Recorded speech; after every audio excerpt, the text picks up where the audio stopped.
தமிழர் ஆட்சி பார்த்துட்டு இருக்க எல்லாருக்குமே வணக்கம். தமிழ்நாடு முழுக்க, முக்கியமா சென்னை முழுக்க எல்லா இடங்கள்லையுமே அறிவிக்கப்படாத மின்தடை ஏற்படுது அப்படின்றது தான் இப்போ மிக முக்கியமான செய்தியா தமிழ்நாடு முழுக்க பேசிட்டு வந்துட்டு இருக்காங்க. நேற்று இரவு மட்டும் கிட்டத்தட்ட 8 தொகுதிகளில் இறங்கி போராடி இருக்காங்க மக்கள் அப்படின்னு நம்ம சொல்லலாம். அதுல முக்கியமான தொகுதியானது எங்க அப்படின்னு பாத்தீங்கன்னா, சீமானவர்கள் இருக்கிற இந்த தொகுதி தான். அதாவது பாலவாக்கம், கொட்டிவாக்கம் போன்ற ஏரியாக்கள்ல எல்லாம் முழுக்க கரண்ட் கட் இருந்ததாகவும் சொல்லப்படுது. எனவே இந்த கரண்ட் கட் ரொம்பவே மக்களை பாதிச்சதுனால மக்கள் இறங்கி தெருவிலேயே போராடி இருக்காங்க அப்படின்றது ஒன்று இருக்கு. கிட்டத்தட்ட 3 மணி நேரத்துக்கு மேல கரண்ட் இல்லையா, இன்வெர்டர் இருக்கிற வீட்டிலேயே கூட 3 மணி நேரத்துக்கு மேல கரண்ட் இல்லைன்னா என்ன இன்வெர்டரே தாங்காது அப்படின்றது ஒன்று இருக்கு. எனவே சீமான் வீட்லயுமே கரண்ட் போயிருக்கிறதா சில விஷயங்கள்லாம் சொல்லப்படுது. எனவே இந்த கரண்ட் கட்ல தலைவர்களே பாதிக்கப்படும் போது சாதாரண மக்கள் என்ன சொல்ல முடியும் அப்படின்றது ஒன்று இருக்கு. அன்புமணி அவர்கள் வீடு அங்கதான் இருக்கு, விஜய் அவர்கள் வீடு அங்கதான் இருக்கு, சீமான் அவர்கள் வீடு அங்கதான் இருக்கு. எல்லார் வீட்லயுமே கரண்ட் போகிறதுக்கான வேலைகள் நடந்துட்டு வந்துட்டு இருக்கு அப்படின்னு நம்ம சொல்லலாம். அதுல ராதாகிருஷ்ணன் காலையில சொல்லும்போது சொல்றாரு, கரண்ட் போறது உண்மை தான், நாங்க மறைக்க விரும்பல அதை.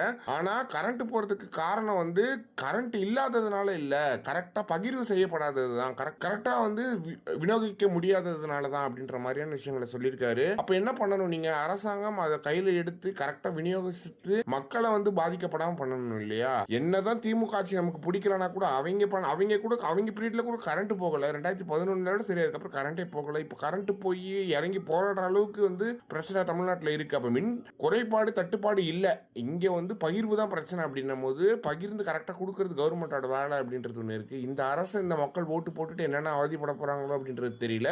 ஒரு மாசத்துக்கு இந்த கதி. ஏன்னா இதை பத்தி நீங்க நினைக்கிறீங்க அப்படின்றத மறக்காம கமெண்ட் பாக்ஸ்ல சொல்லுங்க.